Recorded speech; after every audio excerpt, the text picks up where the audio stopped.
LDFിന്റെ തെരഞ്ഞെടുപ്പ് പ്രകടന പത്രിക ഇന്നലെ പ്രസിദ്ധീകരിച്ചതാണ്. അടുത്ത 5 കൊല്ലം നടപ്പാക്കേണ്ട പരിപാടികളാണ്, അതിനുള്ളൊരു മാർഗരേഖയാണ് LDF. തെരഞ്ഞെടുപ്പ് പ്രകടന പത്രിക ഇന്നലെ പ്രസിദ്ധീകരിച്ചതാണ്. അടുത്ത 5 കൊല്ലം നടപ്പാക്കേണ്ട പരിപാടികളാണ്, അതിനുള്ളൊരു മാർഗരേഖയാണ് LDF തയ്യാറാക്കിയിരിക്കുന്നത്. ഇതിൽ എല്ലാവരും ഇതിനകത്ത് പങ്കുവഹിച്ചിട്ടുണ്ട്. നമ്മുടെ സമൂഹത്തിൻ്റെ വിവിധ തുറകളിലുള്ള ആളുകളുടെ അഭിപ്രായം പരിഗണിച്ചുകൊണ്ടാണ്. അതിൽ വിദഗ്ധർ ഉണ്ടായിരുന്നത്.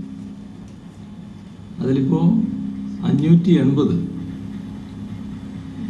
നടപ്പിലാക്കാൻ കഴിഞ്ഞിട്ടുണ്ട്. അപ്പോൾ പ്രകടന പത്രികയിൽ പറയുന്ന കാര്യങ്ങൾ ഗൗരവമായി നടപ്പാക്കുക, ഇതാണ് LDF സ്വീകരിക്കുന്ന സമീപനം. ഏതെങ്കിലും തരത്തിൽ ജനങ്ങളെ കബളിപ്പിക്കുക, തെരഞ്ഞെടുപ്പ് കാലത്ത് നടക്കാൻ ഇടയില്ലാത്ത കാര്യങ്ങളടക്കം വാഗ്ദത്തം ചെയ്യുക, അങ്ങനെയൊരു തൽക്കാലം ജനങ്ങളെ കബളിപ്പിക്കുക, ആ നിലപാടൊന്നും LDF സാധാരണ സ്വീകരിക്കാറില്ല. എല്ലാവർക്കും അറിയാം, പ്രകടന പത്രിക പുറത്തിറക്കി അധികാരമേറ്റതിന് ശേഷം കഴിഞ്ഞ 5 വർഷത്തിൽ ഓരോ വർഷവും പ്രകടന പത്രികയിൽ എത്ര കണ്ട് നടപ്പായി എന്ന പ്രോഗ്രസ് റിപ്പോർട്ട് അവതരിപ്പിച്ചതാണ്. 4 വർഷം തികയുമ്പോഴേക്ക് 560 എണ്ണം പൂർത്തിയായി എന്ന് അതിൻ്റെ ഭാഗമായി തന്നെ അവകാശപ്പെട്ടതാണ്. ഇപ്പോഴത് 600-ൽ 580 നടപ്പാക്കാൻ കഴിഞ്ഞിട്ടുണ്ട്. ഇവിടെ കേരളം ഇന്ന് അഭിമുഖീകരിക്കുന്ന പ്രധാന വിഷയങ്ങൾ എല്ലാം നമ്മുടെ പ്രകടന പത്രികയിൽ എടുത്തു പറഞ്ഞിട്ടുണ്ട്.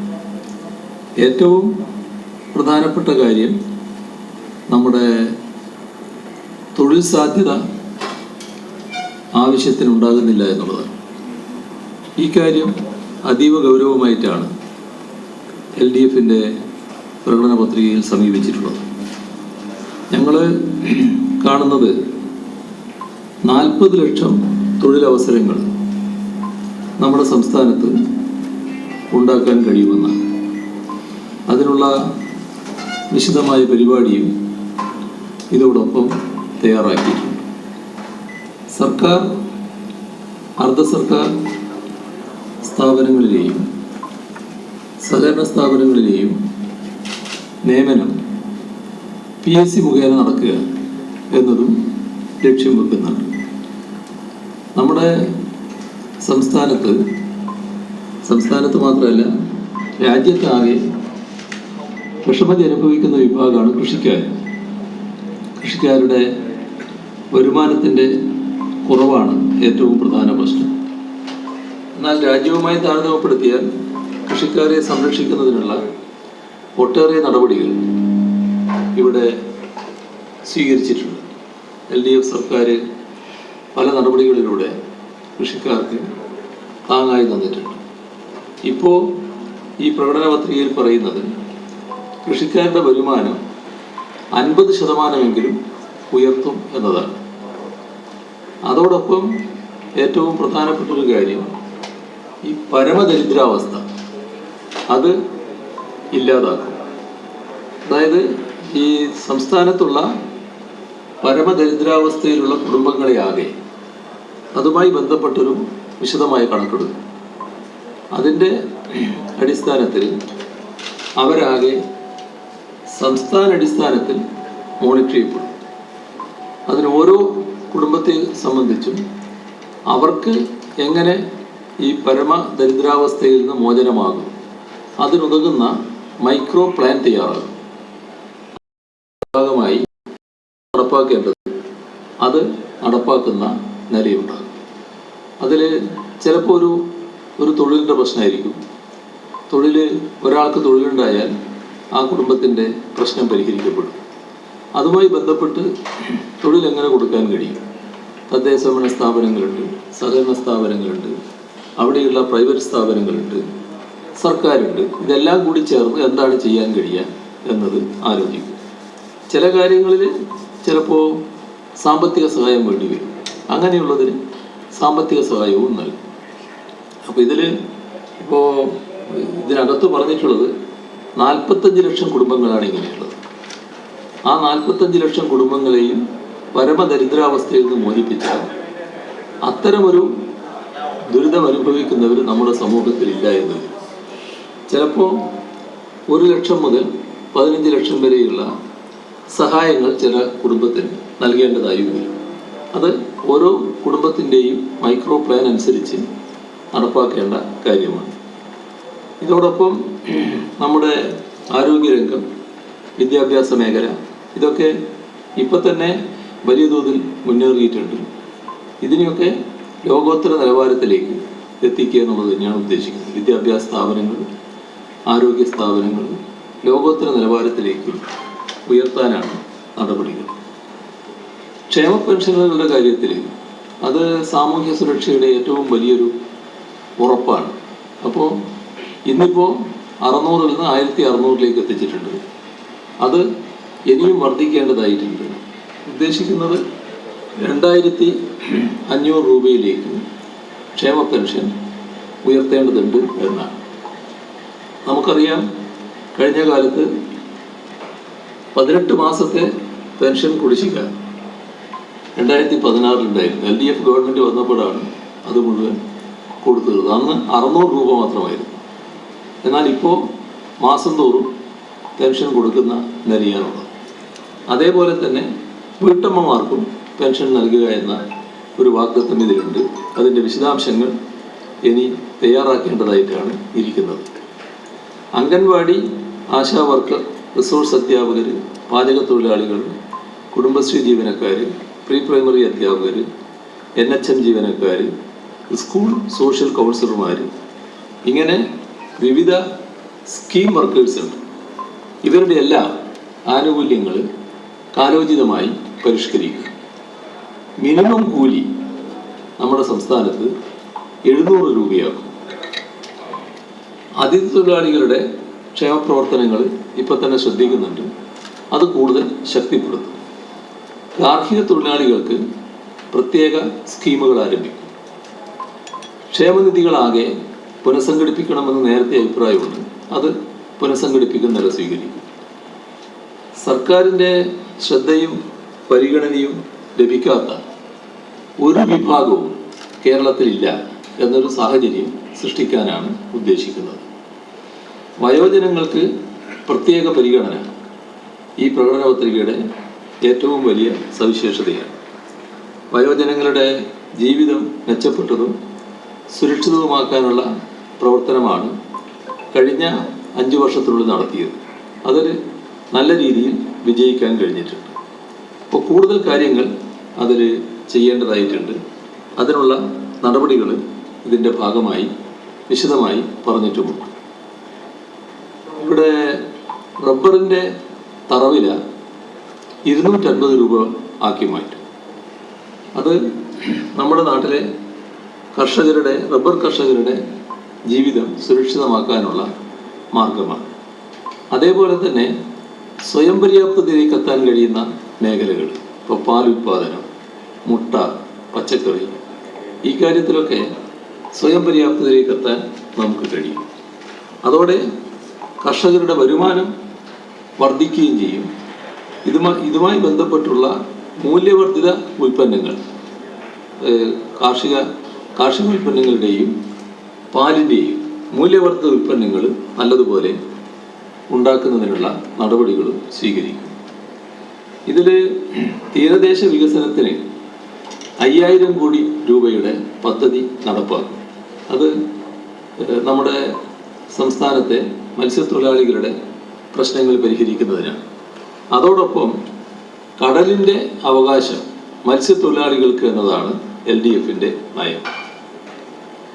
ഇവിടെ ലൈഫ് മിഷൻ ലോകമാകെ അംഗീകരിക്കുന്ന ഒരു പദ്ധതിയായി മാറിയിട്ടുണ്ട്. അപ്പോൾ അതിൻ്റെ ഭാഗമായി നേരത്തെ പ്രഖ്യാപിച്ചതിൽ കുറച്ച് കൊടുക്കാൻ ബാക്കിയുണ്ട്, വീട് നിർമ്മിച്ചുകൊണ്ടിരിക്കുന്നുണ്ട്. അങ്ങനെ നോക്കിയാൽ ഈ വരുന്ന 5 വർഷം കൊണ്ട് 5 ലക്ഷം കുടുംബങ്ങൾക്ക് കൂടി വീട് നൽകാൻ കഴിയുമെന്നാണ് കണക്കാക്കുന്നത്. ഇപ്പോൾ നേരത്തെ പ്രഖ്യാപിച്ച 1.5 ലക്ഷം വീട് ആ പണി നടന്നുകൊണ്ടിരിക്കുന്നുണ്ട്. നേരത്തെ തന്നെ അപേക്ഷ നൽകാനുള്ള അവസരം, പുതുതായിട്ട് അപേക്ഷ നൽകാനുള്ള അവസരം നൽകിയിരുന്നു. അതിൻ്റെ ഭാഗമായുള്ള അപേക്ഷകൾ ലഭിച്ചിട്ടുണ്ട്. അത് പരിശോധിച്ചുകൊണ്ടിരിക്കുകയാണ്. അതിലും കുറച്ചധികം നമ്പർ ഉണ്ട് എന്നാണ് കാണുന്നത്. അപ്പോൾ എങ്ങനെ വന്നാലും അടുത്ത 5 വർഷം കൊണ്ട് 5 ലക്ഷം കുടുംബങ്ങൾക്ക് വീട് നിർമ്മിക്കാനുള്ള നടപടികൾ സ്വീകരിച്ചാൽ നമ്മുടെ സംസ്ഥാനത്തെ പാർപ്പിട പ്രശ്നം, പാവപ്പെട്ടവരുടെ വീട് നിർമ്മിക്കാൻ കഴിയാത്തവരുടെ പാർപ്പിട പ്രശ്നം പരിഹരിക്കാനാകും എന്ന് തന്നെയാണ് LDF കണക്കാക്കുന്നത്. അതോടൊപ്പം മുഴുവൻ ആദിവാസി കുടുംബങ്ങൾക്കും പട്ടികജാതി കുടുംബങ്ങൾക്കും നമ്മുടെ സംസ്ഥാനത്ത് വീട് ഉറപ്പാക്കുന്ന നടപടികളിലേക്ക് കടക്കും. ഇവിടെ എല്ലാ കുടുംബാരോഗ്യ കേന്ദ്രങ്ങളിലും 2 നേരം OPയും മരുന്നും ലാബും ഉറപ്പുവരുത്തും. ഇത് ഇപ്പം തന്നെ വൈകുന്നേരം വരെ കുടുംബാരോഗ്യ കേന്ദ്രങ്ങൾ പ്രവർത്തിക്കുന്നുണ്ട്. അത് കൂടുതൽ മെച്ചപ്പെട്ട രീതിയിലുള്ള പ്രവർത്തനത്തിലേക്ക് മാറും. 20 ലക്ഷം കുടുംബങ്ങൾക്ക് 5 ലക്ഷം രൂപ വരെ ചെലവ് വരുന്ന കിടത്തി ചികിത്സ സൗജന്യമായിരിക്കും. അതായത് നമ്മുടെ നാട്ടിലുള്ള 20 ലക്ഷം കുടുംബങ്ങൾക്കാണ് ഈ സൗകര്യം ലഭിക്കുക എന്നാണ് സർക്കാർ കണക്കാക്കുന്നത്. ബാക്കിയുള്ളവരുടെ കാര്യത്തിൽ കാരുണ്യ പദ്ധതിയുടെ സഹായം ഇപ്പോഴുണ്ട്. ആ സഹായം തുടർന്നും ലഭ്യമാകും. ഇതോടൊപ്പം നേരത്തെ പ്രഖ്യാപിച്ചൊരു കാര്യമാണ് നമ്മളൊരു വിജ്ഞാന സമൂഹമാക്കി നമ്മുടെ നാടിനെ മാറ്റുക എന്നുള്ളത്. അതിൻ്റെ സൃഷ്ടിക്കുതകുമാറ് ഉന്നത വിദ്യാഭ്യാസ മേഖലയിൽ സമ്പൂർണമായ അഴിച്ചുപണിയാണ് ഉദ്ദേശിക്കുന്നത്. ഇതിൽ ഏറ്റവും പ്രധാനപ്പെട്ട കാര്യം, ഇപ്പം നമ്മുടെ സംസ്ഥാനത്ത് 2-3 സെൻറ്റർ ഓഫ് എക്സലൻസുകളുണ്ട്. ഇത് വർദ്ധിപ്പിക്കുക, ഒരു 30 മികവിൻ്റെ കേന്ദ്രങ്ങൾ നമ്മുടെ സംസ്ഥാനത്ത് ഉണ്ടാവുക എന്നാണ് ഉദ്ദേശിക്കുന്നത്. പക്ഷെ ആ മികവിൻ്റെ കേന്ദ്രങ്ങൾ യൂണിവേഴ്സിറ്റിയുടെ ഭാഗമായിട്ടായിരിക്കും പ്രവർത്തിക്കുക. എന്നാൽ യൂണിവേഴ്സിറ്റിയുടെ കീഴിലായിരിക്കില്ല. ആ സെൻറ്റർ ഓഫ് എക്സലൻസിന് വേണ്ട എല്ലാ സ്വതന്ത്രാവസ്ഥയും അതിന് നിലനിർത്തും. പക്ഷേ യൂണിവേഴ്സിറ്റിയുമായി ബന്ധപ്പെട്ടുണ്ടാകുന്നതാണ് അതിൻ്റെ ഭാവി പ്രവർത്തനത്തിന് സഹായകരം. ആ തരത്തിലൊരു പദ്ധതി ഇപ്പോൾ തന്നെ പ്രഖ്യാപിച്ചു കഴിഞ്ഞിട്ടുണ്ട്. അതോടൊപ്പം നമ്മുടെ സർവകലാശാലകളുടെ അടിസ്ഥാന സൗകര്യ വികസനം പ്രധാനമാണ്. അതിനിപ്പോൾ കാണുന്നത് മേജർ സർവകലാശാലകൾക്ക് പരമാവധി 125 കോടി രൂപ വീതം, ബാക്കിയുള്ളവർക്ക് 75 കോടി രൂപ വീതം. ഇത് ഇപ്പോൾ പറയുന്നതാണ്. എന്നാൽ സർവകലാശാലകളിൽ നടപ്പാക്കി തുടങ്ങുമ്പോൾ കൂടുതൽ തുക വേണ്ടി വരുന്നുണ്ടെങ്കിൽ അത് അനുവദിക്കുന്ന നില സ്വീകരിക്കുന്നതിന് ചെയ്യും. കാരണം സർവകലാശാലകളെയും ഉന്നത വിദ്യാഭ്യാസ സ്ഥാപനങ്ങളെയും ലോകോത്തര നിലവാരത്തിലേക്ക് ഉയർത്തുക എന്നാണ് ഉദ്ദേശിക്കുന്നത്. ദേശീയ തലത്തിലുള്ള ആദ്യ പട്ടികയിൽ നമ്മുടെ സ്ഥാപനങ്ങൾ സ്ഥാനം പിടിക്കണം. ലോകതലത്തിൽ ആദ്യത്തെ 100-ലെങ്കിലും നമ്മുടെ കുറേ സ്ഥാപനങ്ങൾ ഉണ്ടാവണം. അങ്ങനെ വരണമെങ്കിൽ ഇന്നുള്ള യൂണിവേഴ്സിറ്റികളുടെ, ഉന്നത വിദ്യാഭ്യാസ സ്ഥാപനങ്ങളുടെ എല്ലാ ഇല്ലായ്മയും പരിഹരിച്ചു പോകണം. അതിനുതകുന്ന നടപടികളാണ് സ്വീകരിക്കുക. കോളേജുകളിലുള്ള എല്ലാ ക്ലാസ് മുറികളും ഡിജിറ്റൈസ് ചെയ്യുന്ന നടപടികൾ സ്വീകരിക്കും. ഏറ്റവും പ്രധാനം ഗവേഷണം. നമ്മുടെ നാട്ടിൽ ഇപ്പോൾ ഗവേഷണം നടക്കുന്നുണ്ട്, പക്ഷെ ചുരുങ്ങിയ തോതിലേ നടക്കുന്നുള്ളൂ, ചുരുങ്ങിയ ഗവേഷകരേ ഉള്ളൂ. ഇതിന് വലിയ മാറ്റം വരുത്താനാണ് ഉദ്ദേശിക്കുന്നത്. കൂടുതൽ ഗവേഷകർ, വലിയ തോതിൽ ഗവേഷണം നടക്കുക. ഇത് സമൂഹവുമായി കൂടുതൽ ബന്ധിപ്പിച്ചുകൊണ്ടായിരിക്കും, സമൂഹത്തിൻ്റെ പ്രശ്നങ്ങളുമായി ബന്ധിപ്പിക്കും. അപ്പോൾ ഗവേഷകർ സമൂഹവുമായി ചർച്ച ചെയ്യും, സമൂഹത്തിന് ഉതകുന്ന വിഷയങ്ങളായിരിക്കും. അപ്പോൾ പരസ്പരം ഒരു നല്ല ബന്ധം ഗവേഷക സമൂഹവും നമ്മുടെ സമൂഹവും തമ്മിൽ ഉണ്ടാവുക എന്നതാണ് ഉദ്ദേശിക്കുന്നത്. അതിൻ്റെ ഭാഗമായുള്ള പ്രോത്സാഹനത്തിനുള്ള ഒട്ടേറെ നടപടികൾ സർക്കാർ സ്വീകരിക്കുന്നതാണ്. അത് നേരത്തെ തന്നെ പ്രഖ്യാപിച്ചു കഴിഞ്ഞിട്ടുണ്ട്. ഇവിടെ നിക്ഷേപത്തിൻ്റെ കാര്യം പറയുമ്പോൾ നമ്മുടെ സംസ്ഥാനത്ത് 5 വർഷത്തിനുള്ളിൽ 60,000 കോടി രൂപയുടെ അടിസ്ഥാന സൗകര്യ വികസനമാണ് ലക്ഷ്യമാക്കുന്നത്. അത് ഇപ്പോൾ നടന്ന കുറേ കാര്യങ്ങളുണ്ട്, ബാക്കി കാര്യങ്ങൾ പൂർത്തിയാക്കാൻ കഴിയുന്നതാണ്. ഇതിൽ ഏറ്റവും പ്രധാനപ്പെട്ട ചില നിക്ഷേപങ്ങൾ കൊച്ചി പാലക്കാട് വ്യവസായ ഇടനാഴി. അത് വലിയൊരു പ്രോജക്റ്റാണ്, ഇപ്പോൾ പ്രഖ്യാപിച്ചു കഴിഞ്ഞതാണ്. പ്രാരംഭ നടപടികൾ സ്വീകരിച്ചിട്ടുണ്ട്. നല്ല നിലയിൽ അത് പുരോഗതിയിലേക്ക് എത്തിക്കാൻ കഴിയും. അതേപോലെ തന്നെ പുതുതായി കാണുന്നത് കൊച്ചിയിൽ നിന്ന് മംഗലാപുരം വരെയുള്ള ഒരു വ്യവസായ ഇടനാഴി. Thiruvananthapuram capital city region development പദ്ധതി, അതിൻ്റെ ഭാഗമായി വലിയ പുരോഗതി അവിടെ ഉണ്ടാക്കാൻ കഴിയും. വിഴിഞ്ഞം സീപോർട്ടുമായി അടക്കം ബന്ധപ്പെട്ടുകൊണ്ടുള്ള ഒരു പദ്ധതിയായിട്ടാണ് അത് വരിക. അതിൻ്റെ കൂടെയാണ് നമ്മുടെ തെക്ക് വടക്ക് സെമി ഹൈസ്പീഡ് റെയിൽവേ ലൈനിൻ്റെ പ്രശ്നം. ആ പദ്ധതിയും നല്ല രീതിയിൽ പുരോഗതിയിലേക്ക് എത്തിക്കാൻ കഴിയുമെന്നാണ് കണക്കാക്കുന്നത്. അപ്പോൾ വരുന്ന 5 വർഷത്തിനുള്ളിൽ ഇത്തരം കാര്യങ്ങളെല്ലാം നല്ല രീതിയിൽ പുരോഗമിക്കുന്ന അവസ്ഥയുണ്ടാവും. ചിലത് പൂർത്തീകരിക്കാനും കഴിയും എന്നാണ് കാണുന്നത്. ഇതോടെ നമ്മുടെ കേരളത്തിലെ പശ്ചാത്തല സൗകര്യം നോക്കിയാൽ അത് ഇന്ത്യയിലെ മികച്ച അവസ്ഥയിലേക്ക് എത്തിക്കാൻ നമുക്ക് കഴിയും. ആ തരത്തിലാണ് കാര്യങ്ങൾ ഉദ്ദേശിക്കുന്നത്. ഇതിൻ്റെ കൂടെ കൊച്ചിയെ ആഗോള നഗരമായി വികസിപ്പിക്കും. അതിവേഗതയിൽ വികസിച്ചു വരുന്ന ഒരു നഗരമാണ് കൊച്ചി. അതിനുതകുന്ന പദ്ധതികൾ ആവിഷ്കരിച്ചുകൊണ്ട് അതിനെ ആഗോളാടിസ്ഥാനത്തിൽ തന്നെ ശ്രദ്ധിക്കപ്പെടുന്ന ഒരു നഗരമായി വികസിപ്പിക്കും. 15,000 കിലോമീറ്റർ റോഡ്, 72 റെയിൽവേ മേൽപ്പാലങ്ങൾ, 100 മേജർ പാലങ്ങൾ, ദേശീയപാത വികസനം, ഇതൊക്കെ ഈ വരുന്ന 5 വർഷം കൊണ്ട് പൂർത്തിയാക്കാനാവും.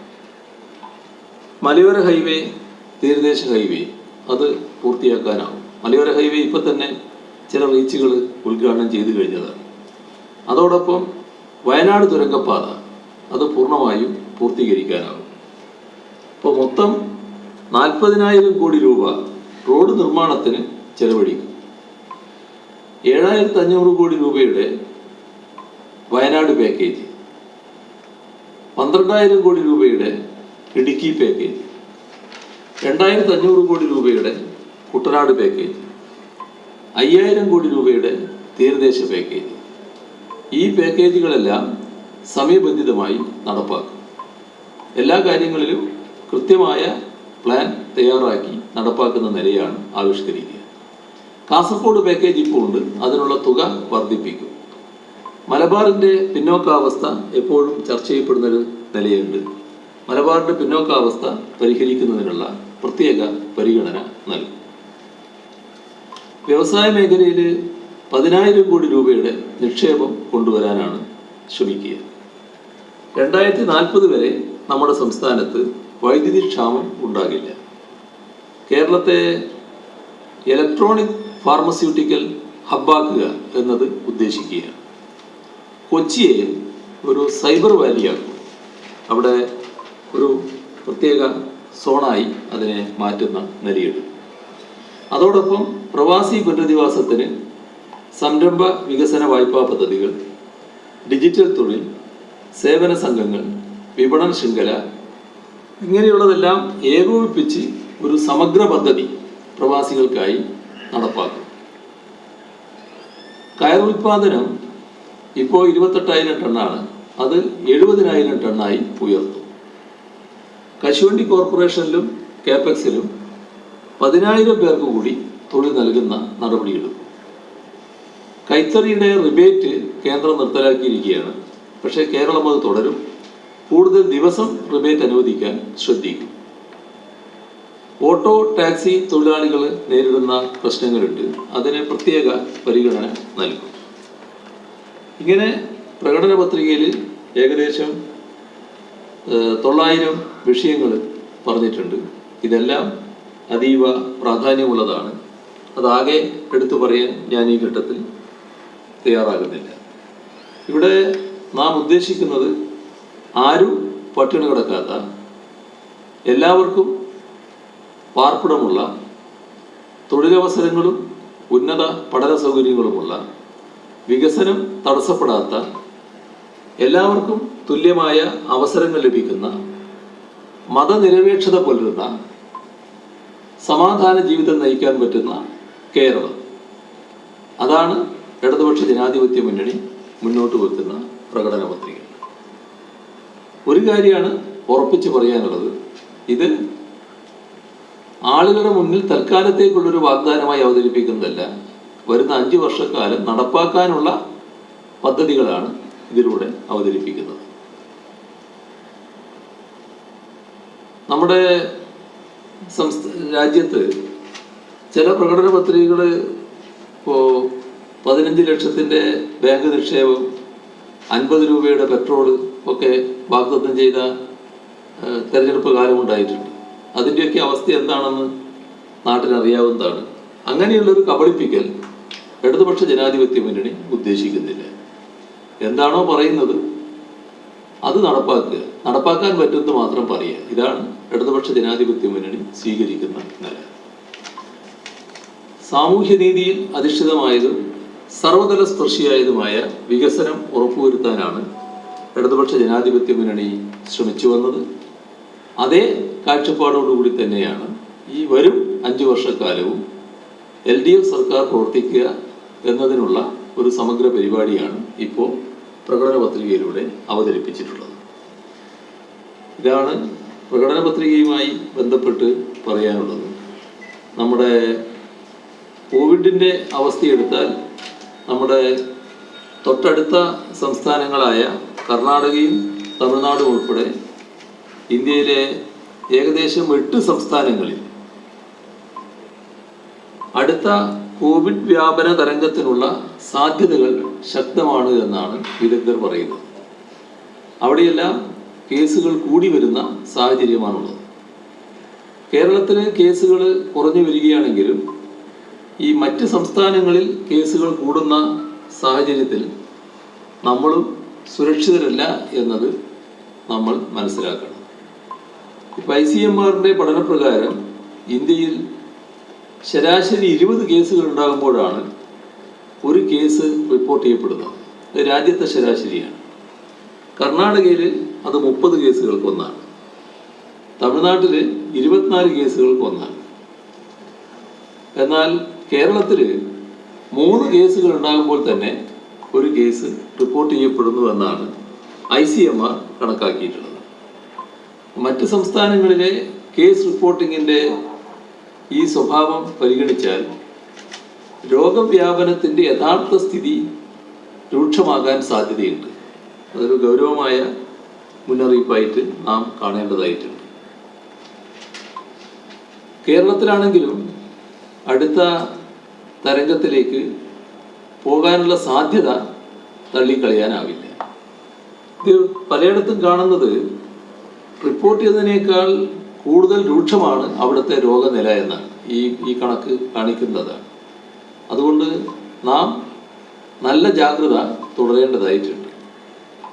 ഇത്തരമൊരു സാഹചര്യം പരിഗണിച്ച് എല്ലാവർക്കും കഴിയാവുന്നത്ര വേഗം വാക്സിൻ ലഭ്യമാക്കുക എന്നതാണ് നാം ശ്രമിക്കുന്നത്. ഇന്ത്യയിലെ ഏറ്റവും വേഗത്തിൽ വാക്സിൻ ജനങ്ങൾക്കിടയിൽ വിതരണം ചെയ്യുന്ന സംസ്ഥാനം ഇന്ന് കേരളമാണ്. വയോജന കേന്ദ്രങ്ങളിലും വാക്സിനേഷൻ ത്വരിതപ്പെടുത്തിയിട്ടുണ്ട്. രോഗവ്യാപനത്തിൻ്റെ വേഗത കുറച്ച് ഉച്ചസ്ഥായിയിൽ എത്തുന്നത് ദീർഘിപ്പിച്ചതിനാലാണ് നമ്മുടെ അടുത്ത തരംഗം തുടങ്ങുന്നതിന് മുൻപ് പരമാവധി ആളുകൾക്ക് വാക്സിൻ നൽകാനുള്ള സാവകാശം നമുക്ക് ലഭിക്കുന്നത്. ഇപ്പോൾ ഏറ്റവും കൂടുതൽ കോവിഡ് രോഗം വരാത്തവരുള്ള സംസ്ഥാനമാണ് കേരളം. അപ്പോൾ കേരളം സ്വീകരിച്ച രോഗപ്രതിരോധ മാതൃക അത് എല്ലാവരും ഇപ്പോൾ അംഗീകരിക്കുന്നുണ്ട്. അതോടൊപ്പം തന്നെ നമുക്ക് മരണനിരക്ക് വലിയ തോതിൽ കുറച്ച് കൊണ്ടുവരാൻ കഴിഞ്ഞു. കോവിഡ് മരണങ്ങൾ മാത്രമല്ല, 2019 താരതമ്യം ചെയ്യുമ്പോൾ മൊത്തം മരണങ്ങളുടെ എണ്ണത്തിൽ തന്നെ വലിയ കുറവുണ്ടായിട്ടുണ്ട്. കേരളത്തിൽ 2,63,901 മരണങ്ങളാണ് 2019 എന്നാൽ 2020 അത് 2,34,536 മരണങ്ങളായി കുറഞ്ഞു. 29,365 മരണങ്ങളുടെ കുറവാണ് ഉണ്ടായിരിക്കുന്നത്. ഇതൊരു വലിയ നേട്ടമാണ്. മറ്റുള്ളിടത്തൊക്കെ വർദ്ധിക്കുമ്പോൾ നമുക്കതും കുറച്ചു കൊണ്ടുവരാൻ കഴിഞ്ഞിരിക്കുന്നു. അപ്പോൾ അതിൻ്റെ അർത്ഥം അത്രയധികം ജീവനുകൾ നമുക്ക് രക്ഷിക്കാനായി എന്നതാണ്. ഇത് അഭിമാനകരമായ ഒരു നേട്ടമാണ്, നമുക്ക് സന്തോഷിക്കാൻ വക നൽകുന്ന ഒന്നാണ്. ഏതായാലും കോവിഡിനെതിരായുള്ള പോരാട്ടം ശക്തമായി തുടരേണ്ടതുണ്ട്. ജാഗ്രത ഒരു തരത്തിലും ഉപേക്ഷിക്കാൻ പാടില്ല. ഇതാണ് പൊതുവെ നാം ശ്രദ്ധിക്കേണ്ട കാര്യം. ഇത്രയുമാണ് ഇന്ന് പങ്കുവെക്കാനുള്ളത്.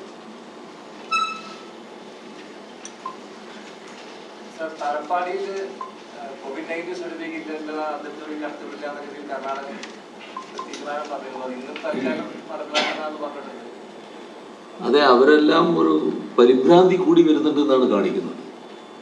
ഈ സംസ്ഥാനങ്ങളിലൊക്കെ കോവിഡ് വല്ലാതെ വ്യാപിക്കുന്നതിൻ്റെ ഭാഗമായുള്ളൊരു പരിഭ്രാന്തി ഉണ്ടെന്നാണ് തോന്നുന്നത്. പക്ഷേ സംസ്ഥാനങ്ങൾ തമ്മിലുള്ള അതിർത്തി അടക്കാൻ പാടില്ല എന്നുള്ളത് നമ്മുടെ രാജ്യത്തിൻ്റെ പൊതുവായൊരു നയമാണ്.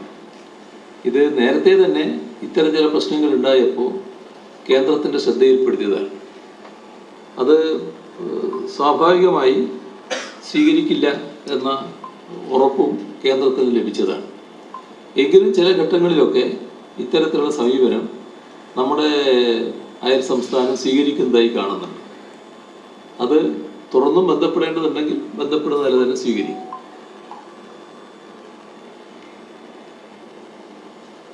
ആലപ്പുഴയിൽ BJP സ്ഥാനാർത്ഥി CPM-ന്റെ ഒരു പ്രോപ്പർട്ടി രക്തസാക്ഷി മണ്ഡപത്തിൽ കയറി എന്തൊക്കെയോ ചെയ്തു എന്നുള്ളതും അത് രാഷ്ട്രീയമായ ഒരു വിവാദമാക്കാൻ പ്രതിപക്ഷം ശ്രമിക്കുന്നു. എന്താണ് അതിൻ്റെ ഒരു വസ്തുത? ഇത് ഒരു തരത്തിലും നടക്കാൻ പാടില്ലാത്ത ഒരു കാര്യമാണ് നടന്നിട്ടുള്ളത്. ഈ വലിയ ചുടുകാട് സാധാരണഗതിയിൽ ഒരു കമ്മ്യൂണിസ്റ്റുകാരുടെ ഒരു വികാരവുമായി ബന്ധപ്പെട്ടൊരു സ്ഥലമാണ്. അവിടെ അതിക്രമിച്ച് കയറി പുഷ്പങ്ങളിങ്ങനെ വാരി എറിയുക, എന്നിട്ട് മുദ്രാവാക്യം വിളിക്കുക, അതിനെ ആകെ അപഹസിക്കുക. അപ്പോൾ ഉദ്ദേശം സമാധാനപരമായ തെരഞ്ഞെടുപ്പ് രംഗം ഇല്ലാതാക്കുക എന്നുള്ളതാണ്.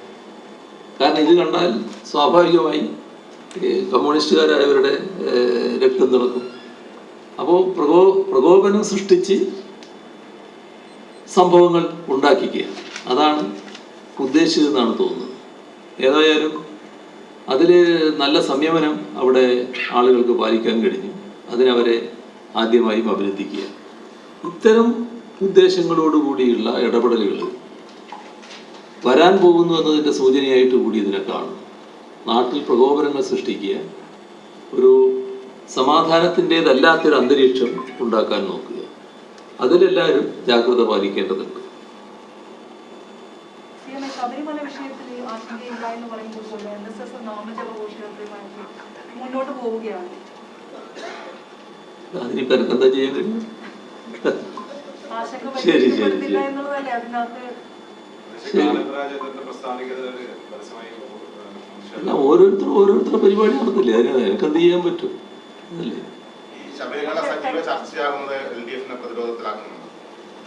നിങ്ങൾക്ക് തോന്നുന്നുണ്ടെങ്കിൽ പറയും. ഇലക്ഷന്റെ സമയത്ത് ഈ ഇത്തരം പ്രകോപനമില്ലാതെ പെരുമാറാൻ നേതാക്കളെ ഒരു ബാധ്യതയില്ല. ഇങ്ങനെ സമുദായങ്ങളെയൊക്കെ പ്രകോപിക്കുന്ന തരത്തിൽ പ്രസംഗം ഉണ്ടാക്കുക അങ്ങനത്തെ കാര്യങ്ങളൊന്നും കരുതൽ വേണ്ടത് ആവശ്യമില്ല. കാനൻ രാജേന്ദ്രൻ പ്രകോപനപരമായിട്ടൊന്നും സംസാരിച്ചിട്ടില്ല. സർവേകള് കൂടുതലും LDF-നാണ് പിന്തുണ നൽകുന്നത്, അതായത് മേൽക്കൈ കണക്കാക്കി പറയുന്നത്. ഇന്നലെ മാതൃഭൂമിയുടെ സർവേയും LDF-നാണ് മേൽക്കൈ പറയുന്നത്. ഈ സർവേകൾ ഏതെല്ലാം രീതിയിൽ എന്ത് ചെയ്യാനോ, നാട്ടിലുള്ള ഒരു അവസ്ഥ അങ്ങനെയാണ്.